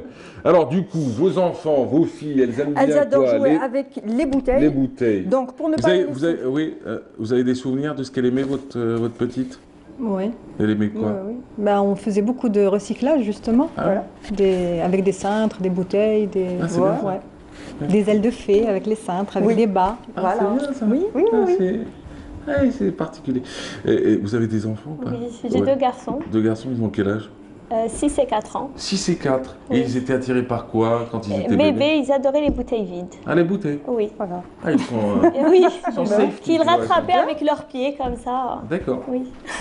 Ça, c'est plutôt une envie de faire du foot. Voilà, oui, Mais, je pense. et donc, du coup... Du coup, alors j'ai ramené des bouteilles et il y en a qui sont pleines un peu d'eau. On en a une vide, une que j'ai déjà préparée. Après, on va finir la préparation de cette bouteille-là. Donc, c'est des bouteilles sensorielles, c'est pour développer les sens de bébé. D'accord. Donc, alors, on a nos petits ingrédients. Donc, j'ai ramené des Ouais. pâtes. Je sais pas si Ok. voilà. Alors, ça. Bon, je vais expliquer d'abord ce que c'est que ça. Parce que peu de personnes peuvent comprendre. Je sais que tu n'as pas compris ce que c'était. Non, mais j'imagine que c'est pour... Voilà, c'est pour les dosettes du lait. Voilà. Et comme c'était pratique aujourd'hui pour ramener mes petites choses, donc j'ai mis dans les petites dosettes de lait. Voilà. Quand on sort, Vous on avez n'est mis pas quoi obligé. dans les dosettes de lait? J'ai mis des petites perles, des petits pompons qu'on Ah, va mettre dans c'est- les bouteilles. Voilà. Ah Alors, oui. on a aussi des petits C'est perles. responsable, ça. Hein. Voilà. Et par la suite, vous allez remettre votre lait à l'intérieur, Je- c'est ça, je- votre poudre de lait à l'intérieur? Je l'utilise plus vraiment. Hein. Ah, d'accord. Voilà. Elles ne prennent plus autant de lait qu'avant. Elles ont quel âge, vos filles? 20 mois. Ah oui, quand même. Oui. Ah, ça pousse vite. Ça pousse très vite. Ouais. Alors, nous avons des petites perles Oui. qu'on va mettre dans les bouteilles. Nous avons aussi d'autres petites perles, mais là je les ai laissées dans leur fil, ça se vend comme ça. Moi je vous conseille d'aller les acheter au marché. D'accord. Dans les magasins, ça coûte un peu plus cher, mais c'est dans les marchés, dans les petits magasins qu'il y a dans les marchés, enfin, le fil est à 20 dinars à peu près, donc ça revient beaucoup moins cher. Ouais. Alors, on fait de la récup aussi. Là, j'ai récupéré comment on appelle Vous ça êtes dégueulasse quand même. Hein. c'est pas Vous avez dégueulasse. récupéré une jara, c'est ça? Non, c'est pas une jara, c'est Ça, plutôt... c'est les crayons de couleur qu'on Ouais, taille. c'est ce que vous avez Voilà, taillé. j'ai récupéré les petits copeaux, Ouais. voilà, pour les mettre dans les bouteilles. Là, on a des petites éponges et aussi, hop là, attendez, je vais faire ça, et puis des petits pompons que j'ai fait à la maison. Des tout petits D'accord. pompons. Et puis, on va les mettre dans les bouteilles. Si vous voulez en faire une, c'est comme vous voulez. Non, ça m'intéresse pas. D'accord. D'accord. Alors, on va commencer tout d'abord par la première. Je rigole, hein, parce que oui, si Vous vous allez avez besoin voir. d'aide, oui, mais sinon... Alors, Vous une savez, j'ai bouteille un chat, avec... il ne prend pas autant de temps que vous. Oui. Mais un chat, c'est beaucoup plus simple. Vous lui donnez directement le pompon, ça va l'occuper pendant des heures. Oui, voilà. Donc, on met les petits pompons dans la petite bouteille. Donc, un petit pompon, 2 petits pompons, 3 petits pompons. Et puis, on peut mettre aussi les éponges à l'intérieur. Ça va développer leur sens. La vue, l'ouïe aussi. Donc, ensuite, vous mélangez. Et puis, ça va commencer à bouger. Vous voyez, ça monte, ça descend. Et puis ça fascine les bébés. Vous leur donnez cette bouteille, elles vont commencer à faire ça. Bon, elles, c'est mes filles, donc elles vont commencer à faire ça, et puis à voir les petits objets qui se baladent à l'intérieur. Donc si je comprends bien, vous droguez vos filles déjà à leur jeune âge, quoi. Non, mais c'est fascinant pour eux. Vous avez beau leur acheter des petits hochets qui font du bruit avec des jouets avec plein de couleurs et tout ça, mais ça les intéressera pas plus que ça. Hein. Vous voyez? Donc, première petite bouteille. Vaut mieux remplir jusqu'au bord de l'eau. Et puis, oui, petit conseil. Toujours mettre de la colle. Bien refermée. Voilà, avec la super colle. Voilà, parce que si, quand ils apprendront à ouvrir, ça risque d'être dangereux, mais il faut très bien fermer. Non, c'est pas que ça risque, c'est dangereux par la suite. Non, c'est dangereux si on ne ferme pas. Il faut bien sceller avec de la colle. Donc, ce mélange-là, je ne sais pas si vous voyez, donc c'est un biphase. Ouais. Donc, on a de l'huile. Ouais. Et puis là, de l'eau savonneuse. Donc vous avez la mousse qui est là-haut, l'huile et puis de l'eau colorée avec du savon. Ouais. Donc on peut rajouter par exemple, on va mettre des perles, tiens. Oui. Ce qui est pratique surtout avec ça, c'est que, voilà, et puis on ouvre, puis on a un bec verseur. Magique, super. Attendez. Avec un entonnoir. Un entonnoir, oui. Sûr. Lambot. Voilà. Vous mettez ça à l'intérieur, et puis vous scellez bien sûr avec de la colle. Surtout pour ça. Et puis vous allez voir les billes qui vont monter, qui vont descendre. C'est le mélange de dingue, hein, de l'huile, du savon, de l'eau et des perles. Exactement, de quoi étouffer ton enfant. Mais il faut bien les sceller. Ah oui, et lui détruire l'estomac. Non, mais il faut bien les sceller. Justement, il faut bien les sceller. On a compris. Donc, moi, je donnais ça à jouer avec mes filles. Elles adoraient jouer avec ça. C'était pas cher les cadeaux, les jouets chez vous, hein? J'ai acheté pas mal de jouets qui coûtaient assez cher. Elles n'étaient pas intéressées par ça. Ça servait pas à grand-chose. Elles ne servaient pas à grand-chose. Donc, vous pouvez faire... Alors, je vais vous faire un autre avec des pâtes. Vous pouvez prendre des pâtes ou du riz, par exemple. Aussi. Vous voyez, déjà, ça fait du bruit. Le principe, il est simple, c'est qu'il faut que ça fasse du bruit. Là, ça développe l'ouïe, tout simplement. Elles vont commencer à faire bouger les choses, et puis ça va faire du bruit. Elles vont commencer à souposer, enfin, les bébés vont commencer, je parle trop de mes filles là, les bébés vont commencer à souposer. Le meilleur exemple, c'est de parler de soi, de toute façon, dans votre cas. Donc elles vont commencer à soupeser les bouteilles, elles vont trouver que celle-là elle est plus légère, mais elle fait plus de bruit. Celle-là elle est un peu plus lourde, mais il y a pas mal de couleurs et ça finit par se séparer ensuite. Voilà, donc, et ça fait un tabac. Ça fait comme un hochet maison, coûte pas cher. Vous avez une bouteille d'eau, vous la récupérez. C'est avec des objets du quotidien. Exactement. Donc on n'a pas besoin de sortir, d'acheter. Voilà. Procurer de pâtes, de l'huile. Voilà. Et puis on va essayer le dernier avec Njara Kemarot. Voilà, tout simplement. Ouais, mais c'est une forme de Njara de toute façon. Voilà, exactement. Voilà, donc on va essayer de tout remettre à l'intérieur. Mais comme ça flotte. Ouais, mais ça sert à rien votre truc. Bah oui, c'est pas fait pour ça, c'est fait pour le lait. Non, c'est pas ça, mais je vois pas l'intérêt de mettre. C'est pour les couleurs. Votre crayon taillé. Enfin, même pas vous le crayon. récupérez les crayons taillés. Vous avez des crayons, surtout si vous avez un aîné qui a des crayons de couleur qui joue avec, vous récupérez les copeaux, exactement, et puis vous en faites une bouteille sensorielle, et puis ça va commencer, là ça bouge autrement, vous voyez? Il n'y a pas de bruit. Il n'y a pas de bruit, justement. C'est comme les boules où il y a de la neige à l'intérieur. Exactement, c'est le même principe. Mais pourquoi tu n'en achètes pas une qui est déjà transparente au lieu de te casser la tête? Parce que ça n'intéresse pas les bébés. Depuis tout à l'heure, on est en train de dire que nous avons des enfants et nos enfants adorent les bouteilles. En général, c'est lourd ce qui se vend. C'est un verre, c'est lourd, il peut se faire mal avec. Exactement. C'est en plastique, ça va. Il faut préciser qu'il ne faut pas ramener des bouteilles en verre aussi, parce que si ça casse, voilà. Donc une bouteille en plastique, comme ça. C'est super ça. Voilà. Et puis ça bouge et ça permet de recycler. Ça permet de recycler. Astuce, et les bouteilles. Maman, radin, tous les dimanches matin. C'est ça. Hein, non, mais faire un jouet simple à la maison. Non, c'est bien. Franchement, il y en a quelques-uns qui sont bien. Mais le truc là du crayon taillé, ce qui va avec, j'aime bien le côté pâte et tout, c'est pas mal. Le côté savon, je le trouve pas très safe. pas très... Mais ça passe, Mais, j'adore, il y a Myriam qui me dit dans l'oreillette, mais c'est pas pour toi, c'est pour les bébés. C'est pour les bébés, exactement. Non, je trouvais que c'était bien, mais bon, après... Ils vont trouver la bouteille comme ça, ils vont se dire qu'est-ce que c'est, ils vont commencer à bouger, à jouer, ah ça bouge, ah c'est super, ah ça se mélange. Et après ils vont commencer à observer. Donc ça développe leur... Laquelle? N'importe, là tu me remplis. Attention. Attention. Alors, et en plus... Bébé à quel âge? Et ça joue à 6 mois, ça? Non, c'est à partir entre 1 et 3 ans. À partir de 1 an. On me dit qu'il a ton âge. À partir de 1 an? Oui. 1 an, il porte ça? Oui, mes filles, 1 an, elles portent ça. Tes filles, elles font hadid, hein, c'est méga masse. Vous pouvez pas savoir à quel point les bébés ont une force dans les mains, sérieusement. Ouais. Surtout quand ils vous attrapent les cheveux. Tiens. Je sais pas si... Merci. Surtout si vous attrapent les cheveux, je sais pas si ça vous est déjà arrivé. Ça fait mal. En tout cas, c'est très bien. Merci pour ces astuces. C'était fort sympathique. C'était sympa malgré tout. Hein. Même si je remets en question un peu le truc. Le jour où tu auras des enfants, tu comprendras. Ouais. Inch'Allah. Alors du coup, Maya Gouini, ça tombe bien, hein, la transition elle est toute faite. On parle loisirs et jeunesse tous les dimanches avec vous. Et aujourd'hui, on va parler santé et jeunes. Alors, ça se traduit comment? Qui dit santé jeune dit écoute, implication et prévention. Donc justement, il y a une rencontre nationale au sujet de la redynamisation des cellules d'écoute et de prévention santé jeune. Redynamisation parce que ces cellules existent depuis longtemps au niveau des ODEJ, donc des offices des établissements de jeunes au niveau des 48 wilayas. Oui. Et c'est l'occasion justement de les relancer. D'abord, ça permet de les faire connaître, parce qu'il y a des gens qui ne savent pas qu'il y a des cellules d'écoute et de proximité. Elles étaient à l'arrêt depuis? Non, elles n'étaient pas à l'arrêt. Sauf que là, c'est une façon de les rendre plus efficientes.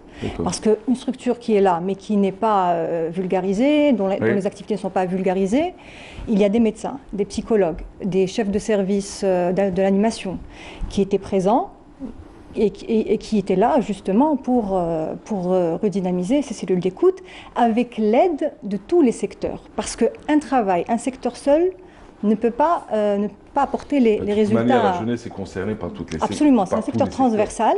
Donc le ministère de la Jeunesse et des Sports a fini par réunir tous les secteurs, la solidarité, la justice, l'éducation, la santé, les corps constitués et la société civile, pour parler durant 2 journées, c'était le 16 et le 17 la semaine dernière, pour parler justement durant deux ateliers concernant la stratégie, mettre en place une stratégie commune, un organe commun, pour tracer une feuille de route pour justement redynamiser ces cellules d'écoute et faire face aux fléaux sociaux. Parce qu'on le sait bien, il y a des fléaux sociaux, les jeunes sont les plus sensibles, les plus touchés. Donc il faut d'abord faire un constat, dresser une feuille de route, et particulièrement en ce qui concerne les jeunes, être à leur écoute, parce qu'il faut les impliquer, il faut les attirer, les informer, les orienter. Ces cellules d'écoute sont là. Mais vous luttez contre quel type de fléau? La cigarette avant 12 ans, la cigarette, le cannabis avant 15 ans, c'est quoi le truc? Vous savez que un organe national des associations de prévention de la jeunesse a donné un chiffre qui a augmenté ces dernières années. 1 million de jeunes entre 15 et 35 ans sont toxicomanes. Ah oui, donc bon, nous n'allons pas être quand même, nous n'allons pas faire peur aux... Non mais les constats, c'est un constat qui est fait pour être justement, c'est l'occasion d'apporter des solutions et de réagir. Parce que faire ce constat-là, et il faut justement l'implication de tout le monde pour faire face à ce constat et surtout qu'il y ait tissé des liens entre la famille, donc les responsables, les animateurs, les éducateurs, les médecins, les psychologues et les jeunes. Les jeunes, bon, on sait bien qu'il y a des sujets un peu tabous. Un jeune, il faut le mettre en confiance, il faut l'attirer. C'est quoi les sujets tabous pour les jeunes selon vous aujourd'hui? Ça en fait partie. La drogue, les addictions. Les addictions, la toxicomanie, la santé mentale aussi. Quand on a des problèmes d'ordre psychique ou psychologique ou des problèmes familiaux, de toutes sortes de problèmes familiaux, aussi. Il faut pouvoir en parler et il faut se sentir suffisamment à l'aise, surtout pour un jeune, pour pouvoir aborder ces sujets-là. Au sein de ces structures déjà existantes. Au sein de ces structures, avec ces avec cellules les psychologues, dormantes. les médecins. Et comment savoir où retrouver justement ce... C'est au niveau des offices d'établissement de jeunes. Elles sont au niveau des 48 wilayas, il y a les maisons de jeunes, c'est l'office qui englobe tous les établissements de jeunesse. Donc au niveau des maisons de jeunes, mais là aussi il y a l'intervention de tous les secteurs. Oui, bah oui. Il faut redynamiser aussi l'activité culturelle, l'activité sportive au sein du travail de Vous avez des maisons de jeunes qui sont exceptionnelles. Proximité. Alors regardez, sans faire dans ma nouvelle devise du tout va bien. Alors du coup, il y a des maisons de jeunes qui font un travail exceptionnel. Il n'y a rien à dire. On les a déjà reçus sur ce plateau. Et on ne fait pas ni dans le populisme ni dans la démagogie. Et on a d'autres qui ne remplissent pas du tout leur rôle. Alors c'est celle-ci, je pense, que vous avez envie de redynamiser aujourd'hui, en termes d'activité culturelle, en termes d'activité sportive, en termes de lieux de concentration pour ceux qui veulent réviser, de lieux d'apprentissage votre début d'apprentissage à certains métiers. Alors ça c'est un fait. Aujourd'hui, ces maisons de jeunes, elles dépendent de qui, à la base? C'est le ministère de la Jeunesse et des Sports. C'est la Jeunesse et des Sports. Il y a les DJS. Et ces cellules d'écoute en particulier, elles dépendent de qui? Parce que si dans ces cellules-là, on retrouve un psychologue, on retrouve qui ne relève pas forcément de la Jeunesse et des Sports, c'est-à-dire comment s'organise un peu le mécanisme entre tous les secteurs et ces cellules-là? Alors, dans ces cellules, justement, ces personnes-là font partie du ministère de la Jeunesse et des Sports. Donc, il y a le ministère qui chapeaute des directions de la jeunesse et des sports, qui chapeaute à leur tour des établissements, des offices d'établissements de jeunesse et de sport, donc les ODEJ et les OPOV. Et au niveau de ces ODEJ, il y a les maisons de jeunes, et ce personnel fait partie des ODEJ. Voilà comment c'est composé. Maintenant, ce qui est important aussi à souligner, c'est qu'il y a un travail d'information qui est important à faire, particulièrement pour les jeunes, parce que les jeunes, on le sait bien, on peut les toucher plus facilement à travers les réseaux sociaux, à travers donc Internet de façon générale, que vers des moyens plutôt classiques, des médias classiques ou des campagnes classiques de prévention. Voilà. Donc il faut mettre le paquet sur ça aussi. Dans les quartiers. Oui, et justement, quand vous parliez du travail de proximité, il faut mettre en place aussi un programme pédagogique et éducatif, le mettre en place et qui soit efficace, et qui attire les jeunes. Vous êtes déjà allé dans une maison de jeunes ou pas? Non. Madame de Pompadour, hein? Non, du tout. Oh, je suis un peu quand même. Vous êtes déjà allé dans une maison de jeunes? Non plus? Ah oui, bah, moi aussi. J'étais à celle du Sendé. Et il y en a une à USND, sincèrement, je ne sais pas si... Tout le monde tourne la tête dès que je lui pose une question. Chichiva. Non, alors il y en a une, et on avait l'expérience de la maison de jeunes. Oui, moi j'ai aussi des bonnes choses aussi. Hein. Il n'y a pas que... Il y a la maison de jeunes du Sendé qui faisait de superbes activités, qui avait même organisé des tournois de jeux vidéo, qui avait même organisé des ateliers de manga et pour les passionnés des mangas et des comics, et qui permettait surtout à des élèves de pouvoir aller se concentrer, d'aller faire leurs devoirs dans ces espaces-là. Vous savez, quelquefois quand on habite dans une maison, on est 14, tu as besoin d'un petit espace pour réviser, quoi. Et ça, c'était disponible là-bas. Et ça, c'était bien, quoi. Il y avait un billard aussi. Ça, c'est ce qui est cool. Et le foyer, c'est le meilleur endroit dans une maison de jeunes. C'est pas cher. En fait, il faut impliquer les jeunes. Oui, c'est ça. L'intérêt, c'est d'écouter les jeunes et d'impliquer les jeunes. Parce que c'est eux qui savent quelles sont les activités qui les intéressent en fonction de la région où ils sont et en fonction de leurs besoins. C'est ça. Donc, voilà. Super. On en reparlera, bien évidemment. On essaiera de suivre un peu. Parce que ça c'est le début, quoi. Ça, c'est le début. Ça, c'est le début parce que ça, c'est la relance des cellules d'écoute. Mais ce qu'on retiendra, c'est que vous ne parlez pas que des maisons de jeunes cette fois-ci. Vous parlez aussi de comment accompagner les jeunes, comment lutter contre la toxicomanie, contre toutes les formes d'addiction, contre la violence au sein du milieu familial et autres. Et ça, c'est très bien. On aura l'occasion d'y revenir. Mais en attendant, dans ces maisons de jeunes, il y a forcément de l'activité. Et nous, ce matin, avec Dalia Mezaguer, on va parler c'était la petite transition complètement scolaire, tu vois, ça n'a oula et Tidari, mais c'est pas grave, ça marchait bien. Dalia Mezaguer, bonjour. Alors, j'ai une confidence à vous faire, chers camarades. Cette fille-là, je l'ai connue aussi il y a près de 30 ans. Ouais, un peu plus de 30 ans. Alors, elle était dans mon quartier. Ouais. Et je vous ai pas revu depuis quoi? Depuis 15-20 ans? Depuis le lycée, quoi, c'est fou. Hein. Oui. Italien, Mezaguer. Oh mon Dieu. La même école primaire, le même collège. On était obligés. Oui, on n'avait pas trop le choix. C'était le bagne à l'époque. Hein. Voilà. Même école, même collège, et puis le lycée, on pouvait choisir. Oui. Et les hommes partaient à Hamia et les femmes partaient à Aïcha. Mais pas la même classe, non. Non, je suis plus âgé quand même. C'était avec votre frère. Ah, moi je peux vous en raconter, moi. Bah, allez-y. Je peux vous en raconter. J'ai été mordu par un âne, j'ai refait mon bac 3 fois pour finir, et j'ai plein de trucs que je pourrais vous raconter. Mais ça, ce sera dans une séance privée. On fera une chronique juste vous et moi. Pas de problème, j'ai pas honte. J'ai nullement honte de mon parcours. Alors, Madame Mezaguer, c'est un plaisir de vous revoir en tout cas. Merci. Ça, c'était juste pour dire. Pour me rappeler un souvenir, c'était Garidi, c'était Cuba, et c'était les belles années, même si elles étaient difficiles. Oui. Alors avec vous aujourd'hui, on se retrouve pour parler des bons plans. Oui. On va revenir un peu sur ce qu'il faut faire ou pas faire, ou plutôt, qu'est-ce que vous conseillez aujourd'hui à tous ceux qui nous regardent? Voilà, donc les bons plans de la semaine, c'est où sortir cette semaine, qu'est-ce qui se passe sur Alger et même ailleurs. Donc tout ce qui est sortie cinéma, opéra, etc. Donc pour cette semaine, on a, comme c'est la semaine où l'Italie est à l'honneur en Algérie, donc elle est à l'honneur également à l'Opéra d'Alger, avec une représentation du groupe Gruppo Incanto. J'espère que je n'ai pas écorché le nom. C'est déjà bien. Et voilà, le thème c'est italien quand les émigrés c'était nous. Donc c'est un petit peu une hymne à la tolérance et à la solidarité avec tout ce qui se passe actuellement. Et voilà, c'est un petit rappel pour dire que eux aussi, à une certaine époque, étaient eux-mêmes émigrés. Ouais, l'immigration, c'est un phénomène qui a touché toutes les civilisations à l'époque.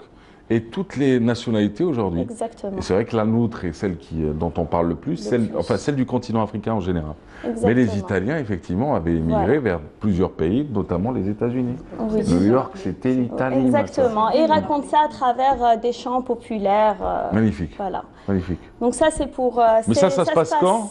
À l'Opéra d'Alger, ça se passe le jeudi 24 octobre à 20h. À 20h, Opéra d'Alger, premier rendez-vous pour parler histoire et parler de l'Italie. Alors. Bien, voilà. Et pour les amateurs d'art visuel, on a aussi une exposition collective. D'accord. Voilà, elle est faite d'artistes de la diaspora, également d'artistes algériens locaux. Donc c'est aussi comment dire, je perds mes mots. C'est aussi une occasion pour eux d'échanger leurs expériences de leur pays, bon, je ne dirais pas d'origine d'Algérie, pour ceux de la diaspora, de leur pays de résidence respective avec les Algériens d'ici. Et c'est une expo photo, voilà. Oui, l'art visuel, c'est photo, peinture, voilà. D'accord. Ça se passe, ça se passe à Dar Abdeltif, qui se situe à Al-Hama. Et ça a déjà débuté le 12 octobre et c'est jusqu'au jeudi 24 octobre. Et c'est ouvert? C'est ouvert, oui, au grand public, tous les jours, de 15h30 à 17h. Ah bah super. Voilà. Ouais. Quand tu as récupéré les filles de la crèche, elles sont à la crèche? Voilà, à la crèche, si. Oui. Depuis un moment, oui. Ouais. Même si elles sont un peu jeunes pour certains, mais moi je pense que la crèche c'est la meilleure solution. Bah, 4 et 6, il y en a à l'école, ça y est? Oui. Et quelle école vous avez choisi? Dans quel quartier? Moi, je suis à Bertouta. D'accord, vous avez choisi un truc juste à côté. Voilà, c'est plus pratique. Et c'est de quelle heure à quelle heure? Pour savoir justement ces enfants à quelle heure ils vont à l'école? Non, avec l'exposition pour emmener les enfants justement. Oui, 15h30, c'est de 15h30 à 17h. C'est pour ça que je parlais de la crèche. Tu sors de l'école et tu vas... On peut y aller. Je suis pas complètement perché, tu sais. Des fois, j'arrive à... J'ai les idées bien en place. C'est un bon plan en famille. Ah bah oui. En parlant d'ailleurs aussi, on parlera du Moussim de Tarit. D'accord. Donc c'est une fête de la date qui est fêtée chaque année et c'est une tradition ancestrale qui dure depuis 19 siècles. D'accord. Donc chaque fin du mois d'octobre, on fête la date lors de la récolte et au rythme du bendir et des chants traditionnels. Ah, donc ça c'est à Tarit. Voilà, bravo. C'est dans le sud-ouest algérien. Paris, c'est né de décembre. Alors décembre, vous avez ceux qui vont vous dire, moi je vais passer mes fêtes en Europe, à Paris. Et il y a ceux qui disaient à Tarit. Et entre les deux, on a trouvé un truc. Oui. Parce que quelquefois, le billet d'avion pour aller à Béchar est plus cher que d'aller côté de la Méditerranée. Non, mais plus sérieusement, ce n'est pas par rapport à ça. Mais c'était pour dire pareil, c'était pour rire un peu. Voilà. Les fêtes de fin d'année, à ceux qui choisissaient le froid et à ceux qui choisissaient le chaud. Voilà. Et c'est super. Hein. Vous êtes déjà allé à Tarit ou pas? Non, jamais. Vous êtes déjà allé à Tarit ou pas? Jamais, j'adorais. Vous êtes déjà allé à Tarit? Et là, justement, ça donne envie de... C'était dans un cadre professionnel. Ah ouais, c'était une visite éclair. Visite éclair en plus avec délégation et tout. Tu peux pas t'arrêter où tu veux. Hey, nous la télé. Nous la télé. Pour une fois que je peux dire nous la télé. Nous la télé. On a été à Tarit une fois avec Myriam, avec Boud, avec toute l'équipe. On était une quinzaine. Elle me dit de dire toutes. Non, du moment où il y a un mec, tu dis tous. Sinon, ça ne marche pas. Non, mais on est resté 12 jours, 10 à 12 jours. C'était exceptionnel. Mais sincèrement, hein, exceptionnel. Mais par contre, je saisis l'occasion parce que vous parlez d'un événement qui va ramener du monde. Et forcément, à ce monde-là, il y a un message de prévention. C'est-à-dire, c'est pas parce que c'est le désert que tu vas laisser ton sac plastique, ta boîte de camembert, mon frère. C'est bien mignon, on est fiers des produits qui viennent de Tizi, de Béjaïed, Boumerdes ou encore de Tlemcen, mais on n'a pas envie de les retrouver au milieu du désert. Et c'est ce qu'on retrouve des fois. Ouais. C'est l'incivisme. Voilà. Mais sinon, c'est une super belle région, quoi. Il faut y aller. Justement, autant la préserver. Autant la préserver, ouais. Alors, c'est tout? Alors, oui, non. C'est à Tarit du 20 au 31 octobre. D'accord, 20-31 octobre. De donner les dates. C'est le début de la saison touristique saharienne, hein, pour que vous sachiez. Et okay. C'est le moment de la récolte de la date, donc vaut mieux aller à cette... Ouais. Palmeraie de Tarit pendant cette fête. Voilà. On y va, on enchaîne. Et puis voilà, un bon plan aussi pour un public plus jeune, oui. Donc pour les plus de 12 ans. D'accord. Il y a ce qu'on appelle le petit cirque, c'est à l'Institut français d'Alger. D'accord. Donc voilà, c'est un petit cirque, mais c'est pour le plaisir des oreilles. C'est quelque chose, c'est un petit... C'est un truc sonore, quoi. Sonore, acoustique, avec des petits jouets qui ont des mécanismes assez simples et qui font des sons. Donc c'est sonore, c'est pour sonore et c'est bien. Les plus jeunes, c'est bien. Et on continue, on va enchaîner très vite avec le rendez-vous d'après. C'est sur réservation. Et puis voilà, pour les cinéphiles, on a un très beau film de Will Smith. Ah oui? Oui, Gemini Man. D'accord. Qui passe toute la semaine du 21 au 24. En fait, c'est pour Gemini Park 100. Nous, on le connaît, il est revenu. Il est revenu. C'est pas pour les enfants, c'est pour ceux qui aiment les films d'horreur. Voilà, c'est le chapitre 2. Et puis Joker. Donc, ces trois films passent simultanément à la salle Ibn Khaldoun et à la salle Sahel de Cheraga du 21 au 24 octobre. Voilà. Donc, on a ces trois films au choix de 14h jusqu'à 20h. Très bien. Voilà. Moi, il y a un film que je vous conseille, Gold. Pas mal. Pas mal. Gold.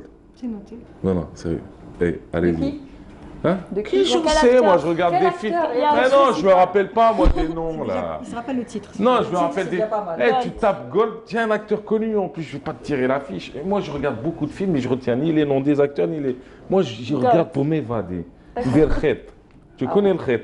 Il y a ceux qui se droguent, moi je drogue pas. Moi je regarde des films, je m'évade. C'est tout. Non mais sérieusement, il y a un super beau film qui s'appelle Gold. Sincèrement, regardez-le, vous allez voir, c'est une belle histoire. Par contre, une petite remarque. Ça serait bien de trouver des bons plans pour les petits. Tout petits. Les tout petits. Oui, ça sera bon pour la prochaine fois. Oui, Inch'Allah. Très bien. Parce qu'à 20 mois, 2 ans, on a du mal à leur trouver une activité sympa. Vous allez faire de la danse? La dernière fois, j'ai assisté à une séance de répétition dans une école de danse. Il y en a plein, hein, j'en ai vu plein, aux sources. Mais après, l'Algérie, c'est tellement grand. C'est à vous de nous dire un peu les lieux que vous aimez et que vous avez envie de partager peut-être pour d'autres mamans de votre région. Mais j'ai été aussi à l'école de Cheraga, de Madame Mamri, Faiza Mamri. Oh là là. Ah, ça danse, hein. Ça danse. Ah, sincèrement, je ne pensais pas que ça existait chez nous. Ça danse, ça claque. T'entends les pas au sol, t'entends la peau qui claque. T'entends les gestes, le truc, enfin, c'était magnifique, quoi.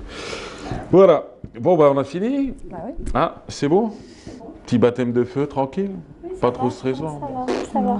Tu sais la télé ce que c'est, hein. Tu te mets ici ou sur le fauteuil en la regardant, c'est absolument la même chose, faut rester naturel.